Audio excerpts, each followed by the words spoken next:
So good morning, everyone. Today we are going to discuss Pacific Trial. The 5-year survival update has been recently published. This trial was first published in November 2017. It assessed the durvalumab after chemoradiotherapy in stage 3 non-small cell lung cancer. It published its 4-year update in January this year, and has recently published its 5-year updates. So, as we know, about one-third of non-small cell lung cancer have stage 3 locally advanced disease. Standard of care patient with good performance status and unresectable stage 3 is platinum-based chemodoublet with concomitant radiotherapy.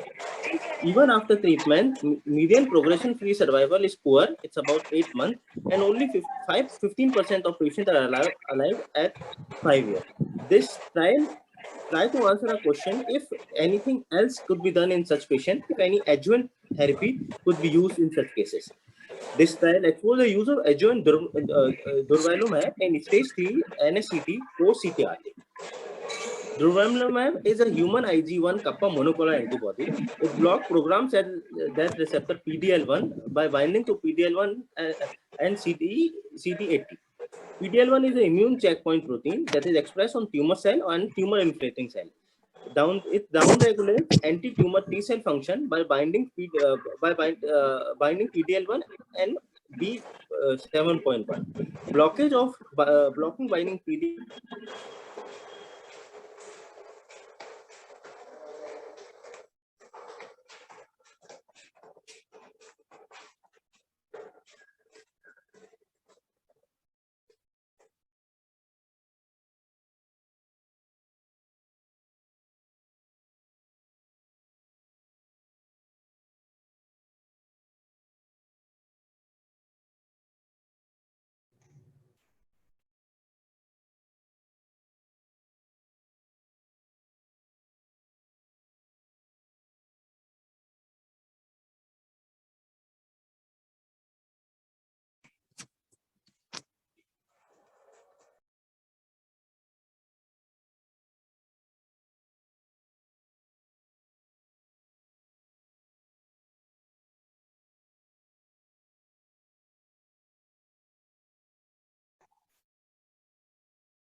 Akhil? Yes, sir. I think Akhil, I think नहीं sir हर्ष का connection नहीं सही है उसके कारण कुछ issue हुआ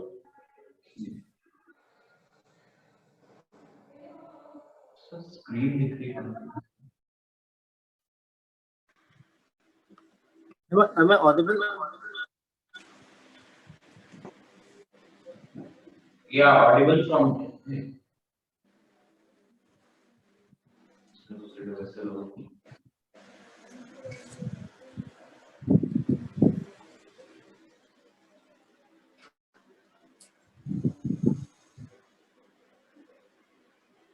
Is my screen visible?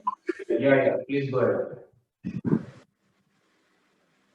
I don't know where I left. So durvalumab is a human IgG1 kappa monoclonal antibodies. It block PD-L1 binding to PD-1 and CD80. PD-L1 is an immune checkpoint protein that is expressed on tumor cell and tumor infiltrating cell. It downregulates anti-tumor T cell function by binding PD-L1 and B7.1.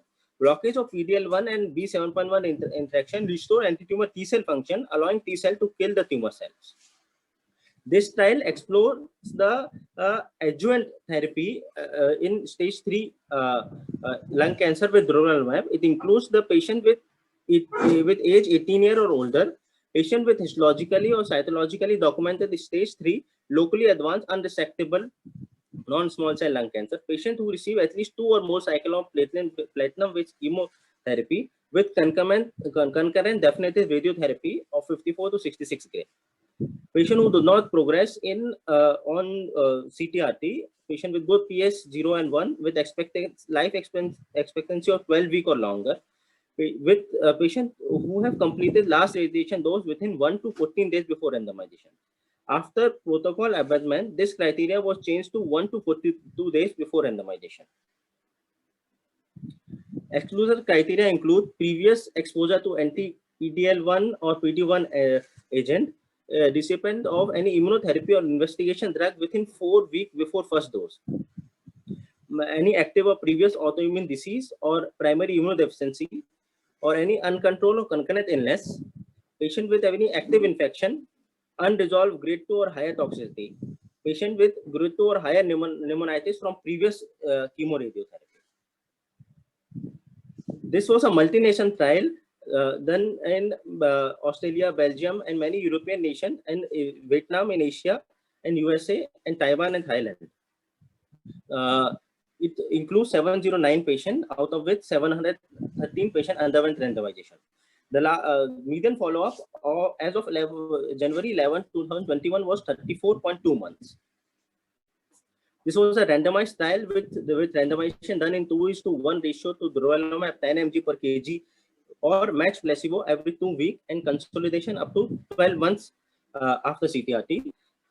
Patient was stratified based on age, sex, and smoking status. Drug was discontinued on disease progression, initiation of any alternative anti-cancer therapy, any unexpected toxicity or withdrawal from consent. The endpoint include primary endpoint was progression-free survival and overall survival. Secondary endpoint was percentage of patient alive without disease progression at 12 or 18 months. Objective response rate, duration of response rate, time to death or distance metastasis, overall survival at 24 months, safety and side effect profile, health-related quality of life, and any pharmacokinetic characteristic immunogenicity. PD-L1 patient were provided option for tumor sampling for PD-L1. Enrollment was not restricted to any threshold of PD-L1 expression. So only about 63% of the patient were tested for PD-L1 expression. So this trial, in this trial, total 983 patients were screened, out of which 713 were randomized, 476 were randomized to durvalumab group, and 237 were randomized to placebo group. The baseline characteristics were well matched between two groups. Age was around 64 years in both groups. Around 45% of the patients in both groups were more than 65 years. Around 70% were male. Around 25% were Asian. Stage also was well matched between two groups. Around 52% was stage 3A. PS around 49% has PS0 and 50% is PS1. Around 47% in durvalumab group and 43% in placebo group has squamous histology. 16% in durvalumab group were current smoker, and 16.6 and 16% were in placebo group. Even radiotherapy, those were prior radiotherapy, those were well matched between two groups.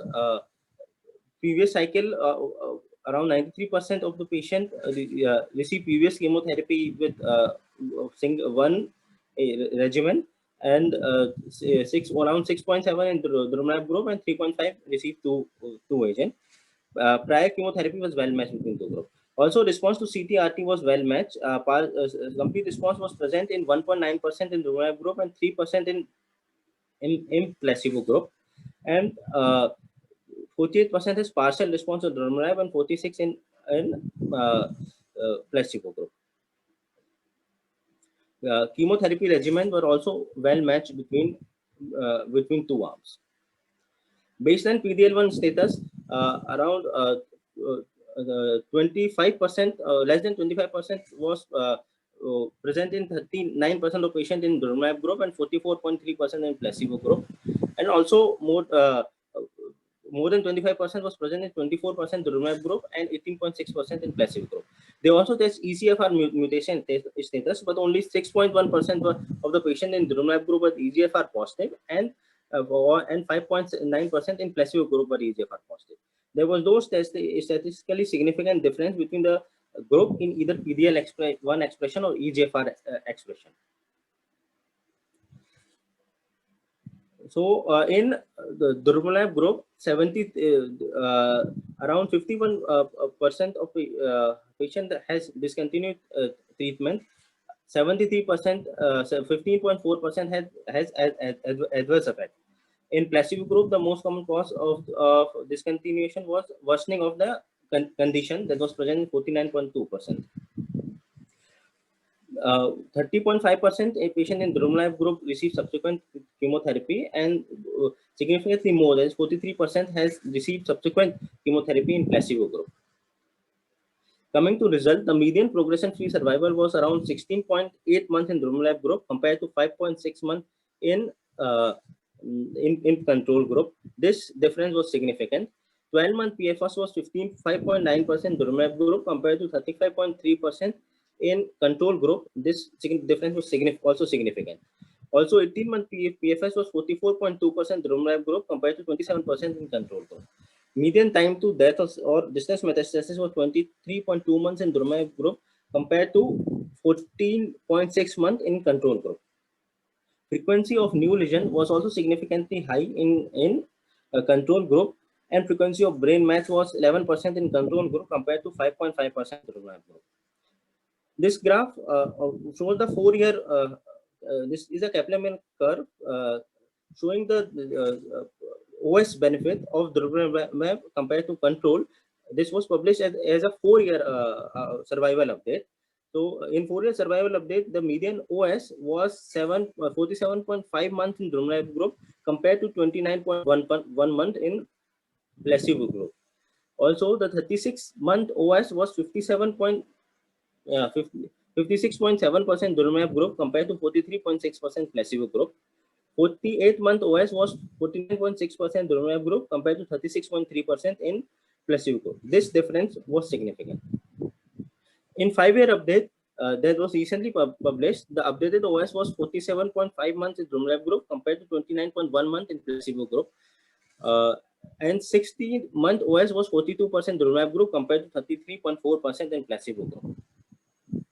The OS benefit was persistent on different subgroup analysis. It was significant, favoring durvalumab arm in both sexes, in age even less than 65 and more than 65, whether patient is smoker or non-smoker, in any stage of any stage V or stage 3, in both squamous cell and all other histology.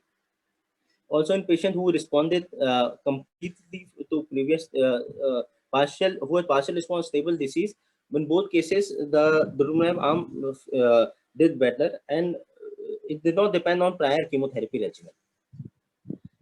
Only thing where durvalumab arm was not that beneficial was patient with EGFR positive status, but the sample size in this arm, as we can see, was significantly low and may not be enough to comment on it. Also, the patient with PDL1 status less than 1% also did not do any did not have any clear benefit compared to other subgroup analysis. But in this case, also the sample size is also significantly low. Now coming to PFS benefit, as seen in OS, the PFS benefit starts on within 3 months of starting the therapy and continues till 60 months of starting the therapy. The PFS updated PFS at 4 year was 17 median PFS was 17.2 months in durvalumab compared to 5.6 months in placebo arm. The PFS is 36 months was 39.8 months in durvalumab compared to 20.5 months in placebo arm. The 48-month PFS was 35.3 months in durvalumab and 19.5 months in placebo arm. The updated median PFS as published in 5-year update was 16.9 months in durvalumab arm and around 5.6 months in placebo arm. And 60-month PFS was 33.1% durvalumab arm and 19% in placebo arm. Like in OS, the PFS benefit of durvalumab is seen across different subgroup analysis. It is seen in both male and female in different age groups. It does not depend on smoking status or stage 3 or stage B or type of histology or previous response or previous chemotherapy regimen received. As in OS, the PFS benefit was comparatively less remarkable in patient with PDL1 less than 1%. And also with patient with EGFR mutation present. Apart from this, it does not. The benefit was seen across the all other subdivision of the patient, whether it's ethnicity, whether it's race, performance status, or any previous chemotherapy or previous radiation till randomization. This was published in 2017 paper. The overall response rate in durvalumab arm was significantly more than placebo arm. It was 28.4% in durvalumab arm compared to 16% in placebo arm. Best overall response was partial response seen in 27.1% in durvalumab arm compared to 15.5% placebo arm. Stable disease was seen in 52.6% durvalumab arm compared to 55.9% placebo arm. Progressive disease was seen in 16.5% durvalumab arm compared to 27.7% in placebo arm. The median duration of response was 13.8 months in placebo arm. Post discontinuation of therapy, patient receive subsequent therapy were 47.3% durvalumab arm and 58.2% placebo arm. Subsequently, patient received subsequent chemotherapy in 11.6% durvalumab arm and 28.3% in placebo arm. Many of these patients in placebo arm, when they progress, received durvalumab after, since the benefit was significantly seen with durvalumab. So this may further further act as a bias in further long-term survival outcome.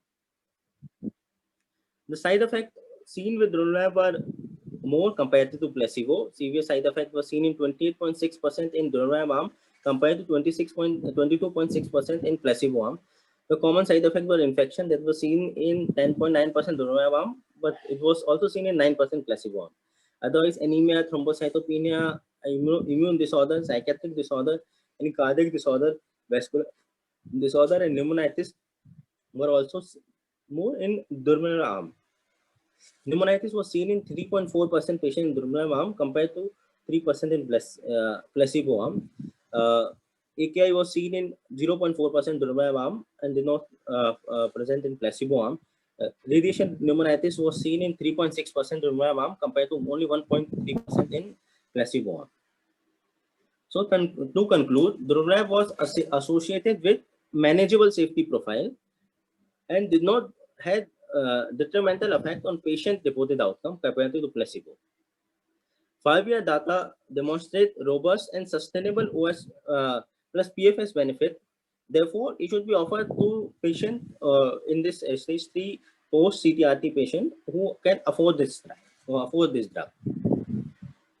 So the strength of this study was the study had had a large sample size. It was an international multi-nation study, although it was not conducted in India, but it represented the Asian population of in Taiwan and Vietnam. It was a randomized trial. It has a long enough follow-up. So weakness was it was a sponsored trial or sponsored by AstraZeneca. It stratification based on molecular target ROS ALCO was not done. EGFR stratification was done, but sample size was small.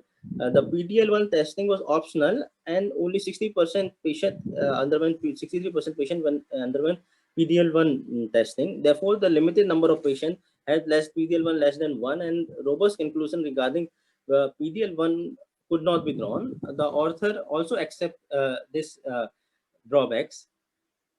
The opportunity this trial gave us that we can further study the impact of durvalumab in patients with EGFR, ROS, and ALK positive lung cancer.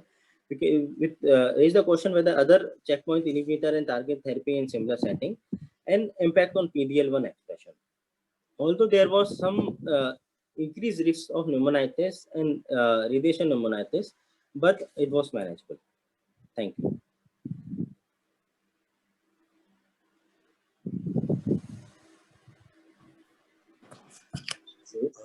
Nice presentation, Harsh. Thank you. So you said some of the criticism, about it. Just give me a second. Yes, sir.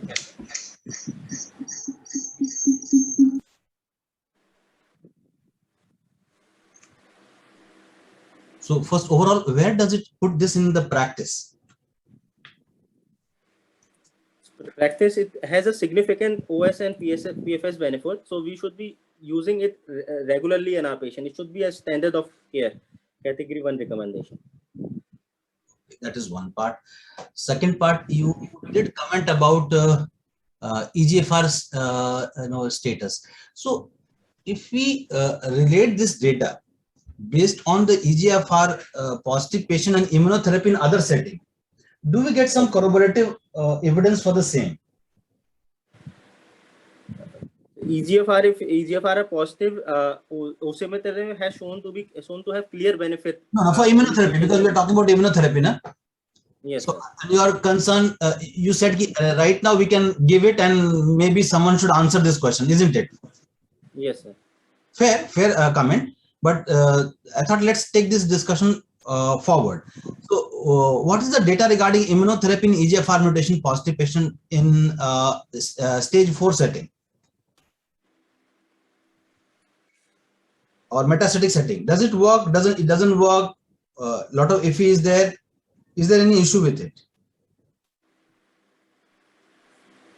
So it works, but EGFR, anti-EGFR TKI are preferred in this setting. I don't know the exact percentage. Anyone else want to comment on EGFR mutation positive patient and immunotherapy? Any other third year? Who is, any other third year is there? Ravi? Sir, yes, sir. Your comment, EGFR mutation positive patients and immunotherapy? Not sure, sir. So usually they remember it as on a default mode. It may help you remember things. Mutation positive patients, usually they don't respond well to immunotherapy, or for that matter, if you say they don't respond, not a bad idea. So in a clinic, it is always good to remember, by and large, they don't respond. There are exceptions, like KRAS is exceptions. There are some more exceptions, but far and few. So if you remember that way, it will make you easier to remember. And that's the reason. What can be the other concern giving immunotherapy in these patients? EGFR mutation positive patient, Harsh said we can give it. We need more data to think about it. Should we change the treatment or not? Think about someone says, no, I don't want to give it. Is there any other reason for it, Harsh? Let's understand that we don't know about the harm for as far as the efficacy is concerned. We may not be sure about the benefit, but it is if he is there. But someone says, no, I have some other reasons why I shouldn't be giving. What could be the other reason, Harsh?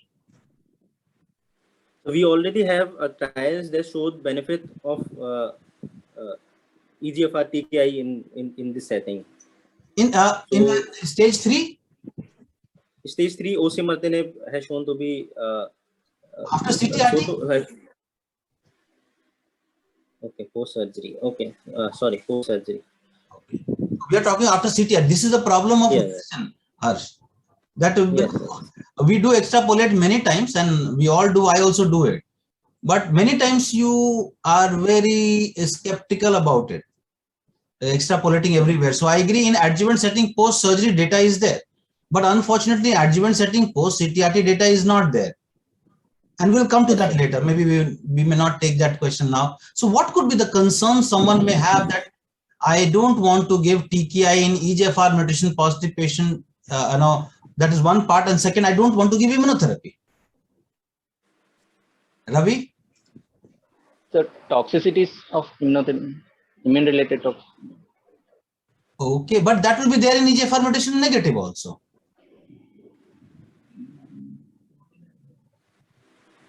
So I think so. Again, another part to remember will be, and that will be, this will be true by and large in any practice, that if you are giving immunotherapy and after immunotherapy, if you are exposing patients to TKI, then there is a far more chances of people developing complications, and especially pneumonitis. So think about, you gave durvalumab to the patient, your PFS has been around 16 months.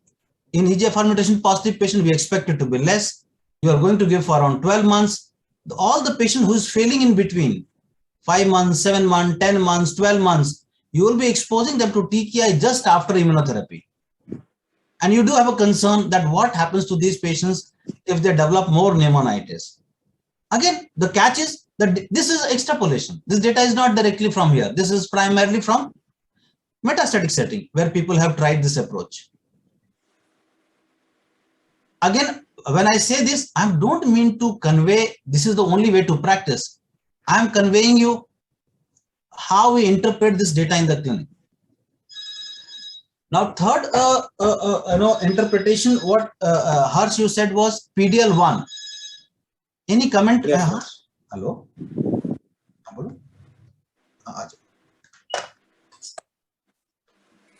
PDL1 less than 1%. Yes, sir.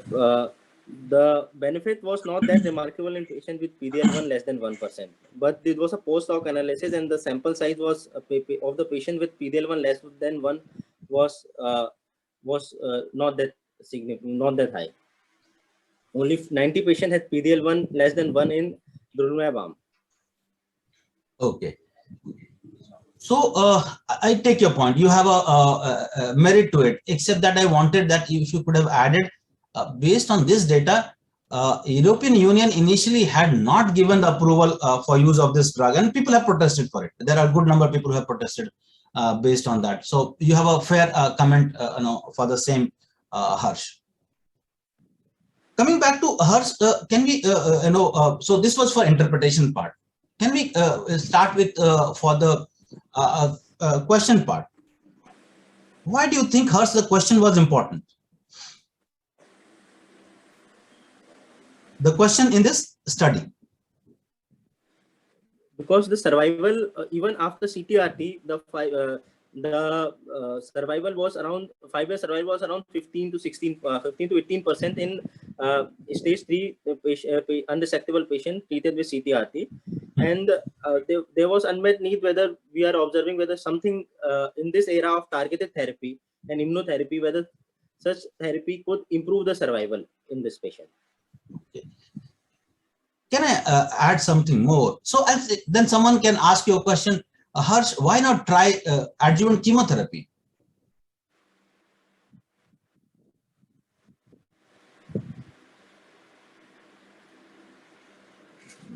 Because already patient had received CTRT, and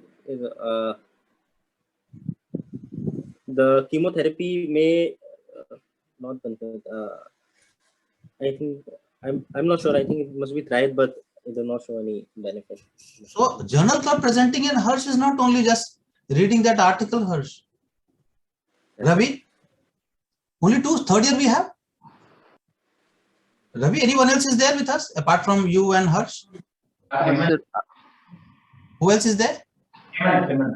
Hemant. Hi, Hemant.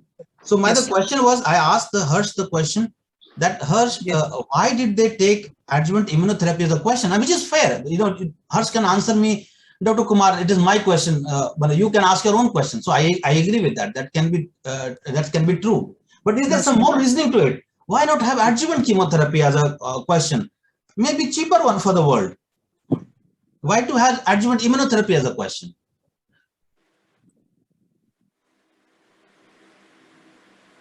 Sir, even with adjuvant chemotherapy, outcomes are not so fair compared to adjuvant durvalumab. No, so I agree with you. So I wanted then adjuvant chemotherapy compared to adjuvant durvalumab should have been compared. That is what has not been done. So my question is, why adjuvant chemotherapy question was not asked? So what I expect answer from my resident is adjuvant chemotherapy question has been answered in a bit different way, but it has been answered. And it was not better. That is one. And second, by and large, there is a huge debate about it. Some people do give it, some people don't give it. So adjuvant chemotherapy definitely benefits the patient after chemoradiation is not proven. Yes. So that's the question answer I wanted from our resident. So coming back to Harsh, they planned for chemoradiation followed by again coming back to question. So this is the question you answered rightly, that outcome is poor. They wanted to improve the outcome. Then the question was why they wanted to choose immunotherapy. That we had a discussion. Then we'll come to the patient selection, Harsh. Yes. So why they chose the patient after chemoradiation? Why not with chemoradiation? Because they wanted to see the response. The patient who progressed on chemoradiation, they did not include those patients. Patient who Why? Because those patients will require a second line chemotherapy. If the patient who progress on chemoradiation will require subsequent second line chemotherapy. Harsh. So what time they started durvalumab after chemoradiation? Did they do the CT scan to include the patient in the trial? In this trial? No, they did not do. So you are saying that post chemoradiation, if there is a progressive disease, they didn't include, but they haven't done a CT scan to know it is a progressive disease or not. So how did they know that progressive disease they are excluding?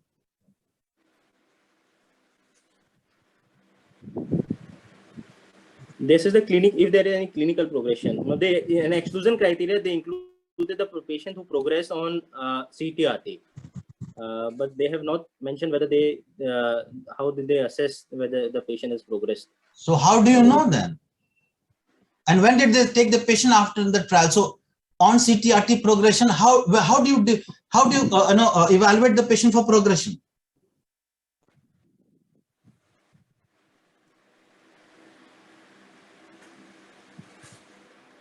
Then let me ask a question to Ravi. Ravi, what percentage of patient after CTRT they have a progressive disease? Yes. बोलिए ना. उनको बोलिए ना 304 में आ जाने के लिए. मैं थोड़ा क्लास खत्म कर रहा था, फिर मैं जाऊंगा. 304. हाँ. प्लीज बोल दीजिए और डायरेक्टली बोल दीजिए आने के लिए. 304. अरे रवि आंसर करते रहो. ये थोड़ा मेरा एडमिन का काम आता रहता है. आंसर करते रहो. Progression. So coming back to Harsh. Yes. You said progressive disease were excluded. अभी तो CT scan तो किया ही नहीं. कैसे पता चलेगा? How many percent of patient after CTRT has a symptomatic progressive disease and how many has a CT scan progressive disease? चलो और कोई reason बताओ. Anyone? Ravi, any other reason was there? Why they did not? It may add on something like pneumonitis if you give immunotherapy along with CTRT. Correct. So what was there at that time? At that time, the concern was, sure, that is one reasoning what Harsh tried to say. Is there any trial going on with CTRT with durvalumab? Harsh? हर्ष ने बोला कि सिर्फ ये article पढ़ूंगा sir, इसके अलावा आगे पीछे ऊपर नीचे कुछ भी नहीं. Is there a trial which is not only running, has been completed for CT-RT with durvalumab followed by durvalumab? हो रहा है कि नहीं हर्ष, बताओगे कुछ? Not sure, sir. Not sure? फिर कब श्योर हो गए? जर्नल क्लब तो आज है. देखो मैं हर एक के लिए बोलता हूँ, थोड़ा सा you have to read around it also. What is all around? Hemant, is there any study which is for durvalumab or for any other immunotherapy in lung cancer with CT-RT then followed by immunotherapy? है या नहीं है? Yes, sir. It was put in Pacific 2. बहुत बढ़िया. अब देखो हर्ष, तुम तो बोलते थे कि हम दे ही नहीं सकते CT-RT क्योंकि प्रोग्रेसिव डिजीज हो जाती है. अभी देखो वो खुद ही वो लोग ट्रायल कर रहे हैं. क्या वो गड़बड़ कर रहे हैं क्या हर्ष? No, sir. नहीं ना. अभी देखो तो one has to understand the reasoning. So that time the reasoning they were concerned regarding this. As they got more assured about it, with RT we can give immunotherapy, they are doing that part of the study. So now we know why we took, what kind of patients we took, and why we took. Now coming to next part of it, regarding the running of the design of the study. Harsh, कैसा study था ये? What was the design? It was a randomized trial with 2:1 randomization. 2:1 randomization. Why it was 2:1 randomization? Sorry, bolo.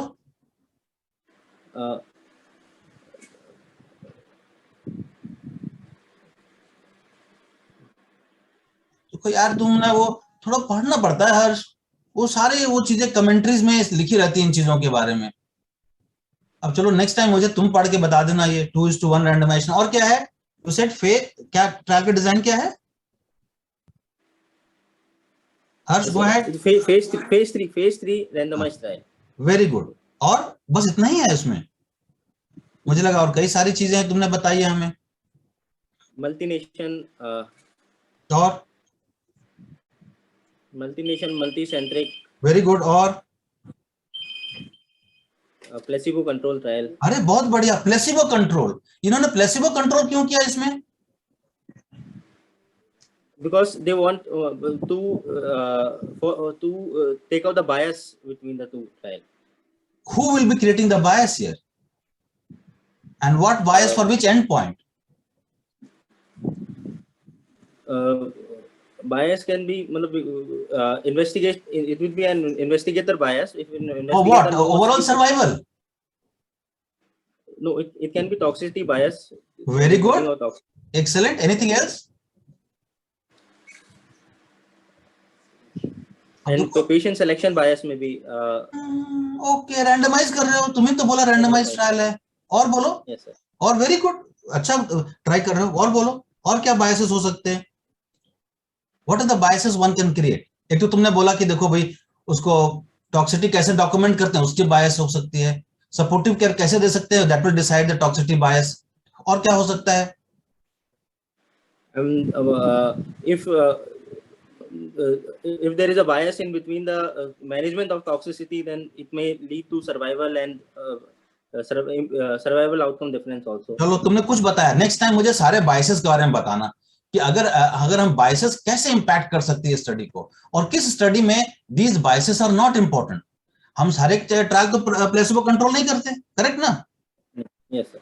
Okay, तो ये तुम दोनों चीज थोड़ा मुझे नेक्स्ट टाइम बताओगे क्या? Yes sir. चलो बहुत बढ़िया. तो उसके बाद तुमने बताया इसके प्राइमरी एंड पॉइंट क्या थी हर्ष? Primary endpoint was progression-free survival. Progression-free survival and overall survival. Very good. और इन्होंने ये कैसे डिजाइन कर दिया? दो एंड पॉइंट ले लिया उन्होंने. परेशान करते हैं हम लोगों को. एक तो एक एंड पॉइंट समझ में नहीं आता, अभी दो लेते हुए क्या किया उन्होंने इसको दो एंड पॉइंट के लिए?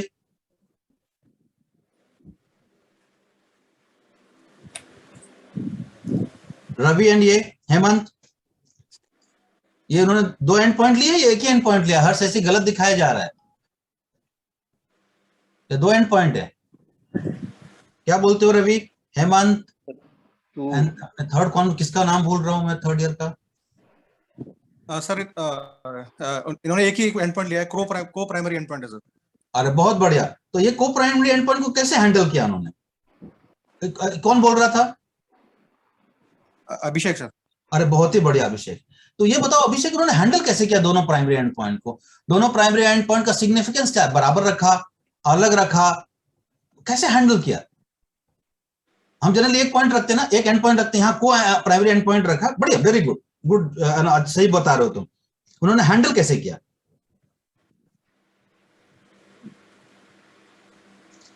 कुछ उन्होंने बताया पी वैल्यू के बारे में, क्या क्या उन्होंने? अरे हर्ष, उन्होंने डिस्क्राइब नहीं किया हर्ष कि कैसे वो एनालाइज करेंगे? Here describe sample size calculation was done based on PFS and analysis was done for PFS and OS both, and जो sample size calculate किया PFS के लिए, जब एनालाइज किया तो क्या रखा? p वैल्यू 0.05 रखा।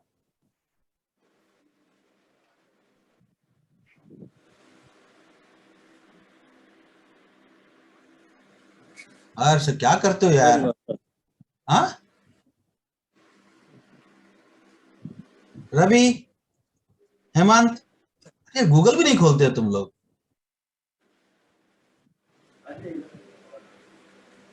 हाँ, गूगल तो खोलना चाहिए ना भाई। अभी देखो, अभी तो मैं इधर हूं, मेरा ही चेहरा दिख रहा है। ये तुम्हें भी नहीं पता कि मैं नीचे गूगल खोल के बैठा हूं, और तुम लोग तो गूगल खोल ही सकते हो।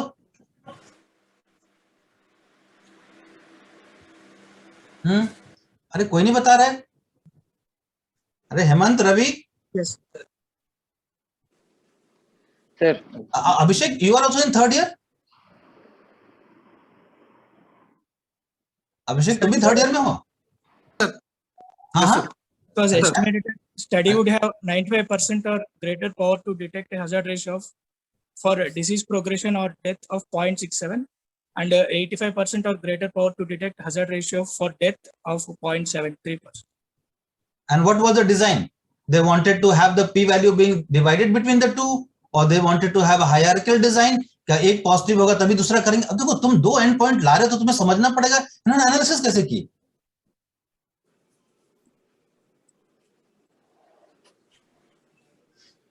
They haven't studied in a hierarchical manner. हाँ, फिर क्या? They haven't, ना? You said they have not. They have not. So what did they do? Did they write what will be the significance of the primary endpoint? Will it be 0.05 or something different? Akhil कुछ बोलना चाह रहे थे, please go ahead. 85% or greater, so not 85% or greater for OS for death, and 95% or greater for PFS. Okay. अखिल कुछ बोलना चाह रहे थे, go ahead. हाँ, तो हेमंत, डेफिनेटली तब यहाँ पे ऐसी स्टडी डिजाइन है कि either of the two endpoints are reached, it is a positive trial. तो जो सर ने बोल रहे थे कि एक ऑप्शन होता है कि p वैल्यू को डिवाइड कर दिया जाए, मतलब 0.03 इसके लिए लिया, OS के लिए लिया, 0.02 PFS के लिए लिया, ऐसा एक ऑप्शन होता है। तो उसमें अलग सिनेरियो होता है, कैलकुलेशन अलग होता है। But here they are checking both the primary endpoint, co-primary endpoint. If either one is attained, then the study will be deemed as positive. So इसमें उन्होंने दोनों के लिए एक hazard ratio का cutoff रख दिया, hazard ratio cutoff statistically designed किया, and that was the way they did. So now how do we interpret such studies? Because there are two ways of calculating even endpoints for co-primary endpoints. Either get hierarchical. So if PFS comes as positive, then you will analyze the OS whether it comes positive or not, and वहाँ पे p value will be different. For example, 0.03 has been attained for 0.02 has been attained for PFS. Then you will go to analyze OS, and there you will get a p value 0.03. Then it will be deemed as positive. But what happens with that design? the number of patients is actually somewhat smaller in them. But in this study, where you are taking either of the two as positive, then it will come as positive. Here, some number of patients is somewhat higher. That is the only main important difference. So these are multiple ways of doing statistical analysis and designing a study, but everything will lead to change in the number of the patients required for the study. तो अब देखो इसलिए थोड़ा सा ना ध्यान से थोड़ा पढ़ना चाहिए कि हम क्या क्या चीज कब कब क्या बोल रहे हैं. चलो, thank you Akhil, that was very nice. तो उसके बाद Harsh we come to this end point के बारे में हमने बात कर ली. टाइम है हम लोग के पास, कितना टाइम है? अच्छा चलो, अभी टाइम है थोड़ा हमारे पास. तो उसके बाद you have objective response rate. अभी objective response rate, this my radiation oncology जिनके बैकग्राउंड है, दैट कैन हेल्प मी. अब ये बताओ यार, ये जो बेसलाइन पे हमने देखा उसमें कैसा रिस्पॉन्स रेट था Harsh? If you can divide it, कितने परसेंट को सीआर, कितने परसेंट को पीआर, कितने परसेंट को स्टेबल डिजीज था? At baseline after CTRT, CR was present in 1.9% in CTRT arm and 3% in placebo arm. PR was present in 48.7% in CTRT arm and 46.8% in placebo arm, and stable disease was present. बहुत बढ़िया. ना देखो, इसमें लिखा हुआ है कि 2 लोग प्रोग्रेसिव डिजीज भी उन्होंने लिए हैं, हर्ष, करेक्ट ना? चलो रहने दो, एंड नॉन इवैल्यूएबल भी हैं, करेक्ट? चलो, just two point out for you कि इसका ना जो ट्रीटमेंट जो स्टार्ट हुआ था, that was started immediately. That was, they didn't wait for months to get the treatment started in the study. But having said that, I wanted to discuss regarding responses. अब ये बताओ यार, again I'll take the help of Ravi. Ravi, do we cure lung cancer stage 3 patient with chemoradiation? You can answer in yes or no. Then I can have some more questions. अरे यार कैसे, क्या बोलते हो तुम? तो 5 year survival 20% अभी बताया, अभी बोलते हो क्योर भी नहीं करते, एक भी क्योर नहीं करते. नहीं sir, yes, we don't cure any stage 3 lung cancer patient with CTRT. चलो यार, अभी क्या बताऊं मैं, फिर आगे डिस्कशन ही मेरी गड़बड़ हो जाती है. मैं इतना अच्छा प्लान कर रहा था डिस्कशन, अब तुमने बोल ही दिया क्योर ही नहीं कर सकते हो. अभी गौतम यार, you can help me out a bit. अभी Navi has said कि he is not able to cure chemoradiation patient with CTRT at all. Are you curing some patients with chemoradiation with CTRT? Sir, depends on the stage and stage 3, early stage 3. ये सारे early stage 3 है, वो हमारे वाले stage 3 नहीं है. ये सारे पता है N2 disease हैं जो multiple होंगे usually. So these are all fairly good stage 3 patients. Okay, sir. Actually, the 5-year OS for patients who have undergone CTRT is around 15 to 20%. हाँ, तो वही बोले, कुछ क्योर होता है या नहीं होता है, या बिल्कुल क्योर होता ही नहीं है? Some will be cured, but some will be cured. Outcome आगे मत बोलो, नहीं तो फिर मेरी डिस्कशन खराब हो जाएगी. अभी तुमने बोला तो let me pick up. वो तो लगता है durvalumab has ensured that now everyone talks that हम रेडिएशन और कीमोरेडिएशन से लंग पेशेंट्स क्योर ही नहीं करते. अभी अनिल तो बड़ा नाराज हो जाएगा मेरे से अगर मैंने ये बोला है. चलो फिर, now what I wanted to bring out was कि देखो यार, कंप्लीट रिस्पॉन्स तो 1% पेशेंट को होता है. ये 15-20% पेशेंट कैसे लॉन्ग टर्म सर्वाइवर हो रहे हैं या क्योर हो रहे हैं, विच एवर वे, मतलब you can take it by and large. देखो डुरवाल में आपके पहले तो मेरे सारे रेडिएशन ऑन्कोलॉजी कलीग्स मुझे बोलते थे कि नहीं यार, वी आर क्योरिंग सम. अभी चक्कर में भी शायद Gautam and Ravi in medical oncology they have grasped this idea of I'm not curing, but trust me, we do cure some. Trust me, we do cure some. It's not that we don't cure. Median is a problem. We don't cure majority of them. Now, but my question, what I wanted to ask you, Ravi. Now, take my word, that some patients you do get 10-year survival also. So you know that some patients we do have long-term survivors with chemoradiation. Now you have a complete responses of 2%. How are we having this 20% patient, so-called cure, if you want to say cure, which I do say that we do cure some except in debate. In debate, when I have a debate, then I will have a different view. If someone has given, then I behave like a lawyer. But otherwise, I do consider that, that radiation and chemoradiation does cure some patients. But Ravi, hota kaise ye?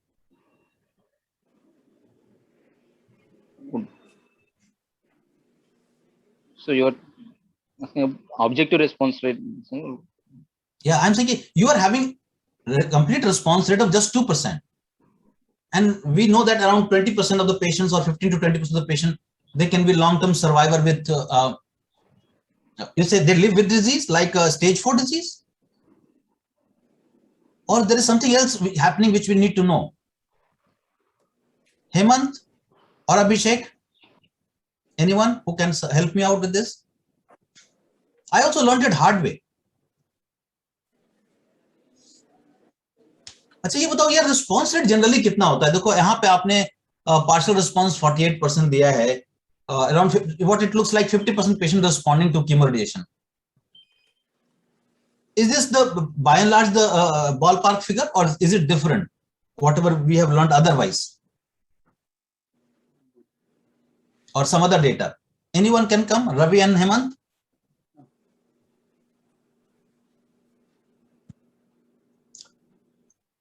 अभिषेक? चलो देखो, अभी देखो कोई नहीं बोल रहा है. अभिषेक तुम भी नहीं बोल रहे हो यार. मुझे ध्यान में भूल गया था तुम थर्ड ईयर हो, इसलिए आई मिस दैट पार्ट.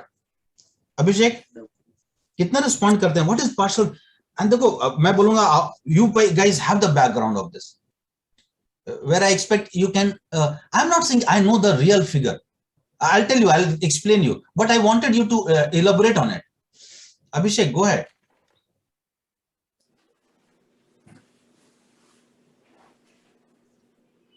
हर्ष तुम पढ़े क्या? कितना लोग रिस्पॉन्ड करते हैं? यहाँ तो दिखा रहे हैं 50% रिस्पॉन्ड करते हैं कीमोरेडिएशन को, पार्शियल एंड कंप्लीट मिला करके.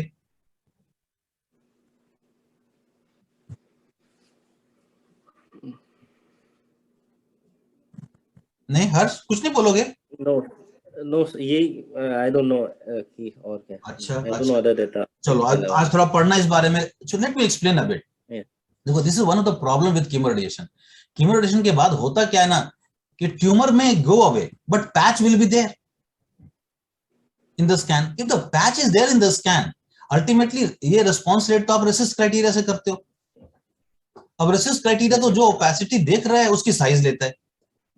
अब प्रॉब्लम क्या होता है कि hardly any patient, when you say complete response, when you don't see anything, so disease might have gone but patch is seen, and that is what you include in a response rate. So that is one of the limitation of having a response rate as an end point in the patients when you treat lung cancer with chemoradiation. So remember that when you analyze the data. So you can go back and check. There are data with having a response rate of 70% and beyond, because this is the limitation of RECIST criteria. When we take in chemoradiation as an end point, and that's why usually we'll see it will be always a secondary endpoint, or if you do it primary endpoint in phase 2, you are very skeptical about it, and this is one of the reason for having this responses. So this was for endpoints. Go back to the endpoints. Anyone has any comment on this, what I said? Have you understood, or you had some other view? Please go ahead. Akhil, मैं सही बोल रहा हूँ? Yes sir, last time हमने जब pembrolizumab with CTRT discuss किया था, then also we discussed about objective response rate taking as a primary endpoint in these studies. Oh sorry मैं भूल गया. वो लगता है resident change हो गए, इसलिए उनको ध्यान नहीं. But I agree with you. I totally agree. Or and then go to the endpoints. Go to the endpoints. If I have missed some endpoints to discuss, go to the endpoints. So why there is no necrosis in this tissue, stable disease post CTRT? Why we are not seeing necrosis in CT scan? We are just seeing the stable, looks like a disease. It's one of life cell. So a very valid question, Harsh. And have you gone through the head and neck posting?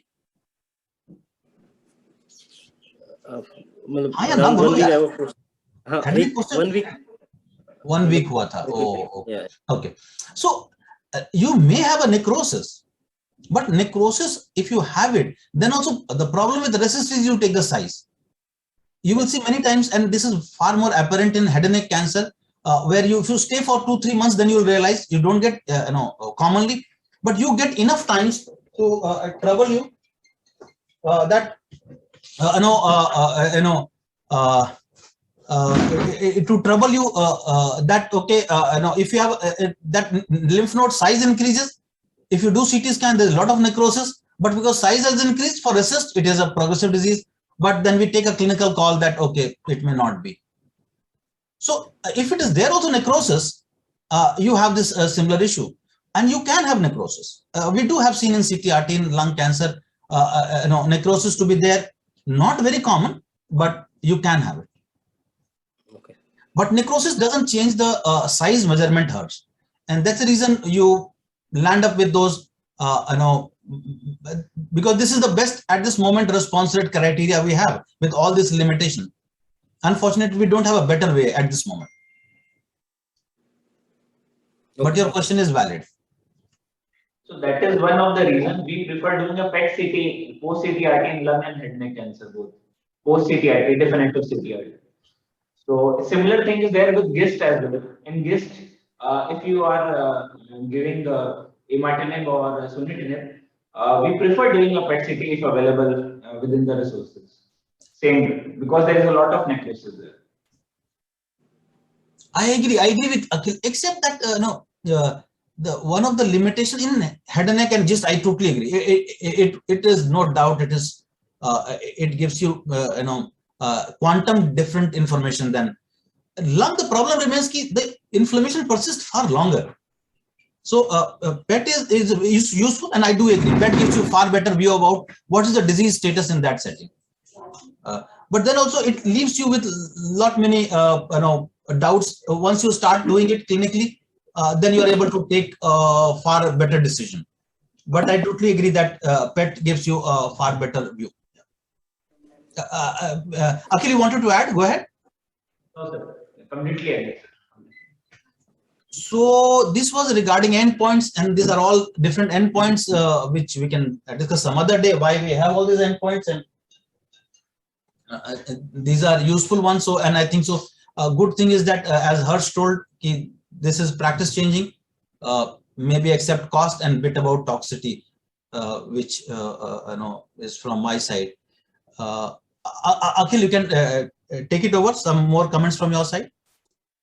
Sir, okay. So definitely we have two doubts. Definitely whether we should offer these patients with who are EGFR mutated, and also whether if they are PD-L1 negative. So as it has been discussed that PD-L1 negative group was small, but if resources are not a constraint, then only we will offer. If there are borderline resources, I think in PD-L1 negative, we will avoid this because it was, as Kumar sir also told, it was not approved in European Union. That is by NICE guidelines excluded patients who were PD-L1 negative, and this was not approved in the UK for a long time. So when the resources are not a constraint, can go ahead irrespective of the PD-L1 status. But if PD-L1 is negative and resources are borderline or not there, definitely we can avoid the same. In EGFR mutated, definitely, as we have discussed a lot, that patients who are EGFR mutated, it becomes an issue because if patients progress, you have to offer osimertinib or any other TKI, then the risk of toxicity is also very high. So these are the two subgroups where that is what we think. So try to get EGFR testing in all patients who are undergoing CTRT, so that you can decide the benefit of adjuvant durvalumab, whether to give or not. So these are the things, and apart from this, I think we have discussed all of the points. Any other comments by any colleagues or faculty?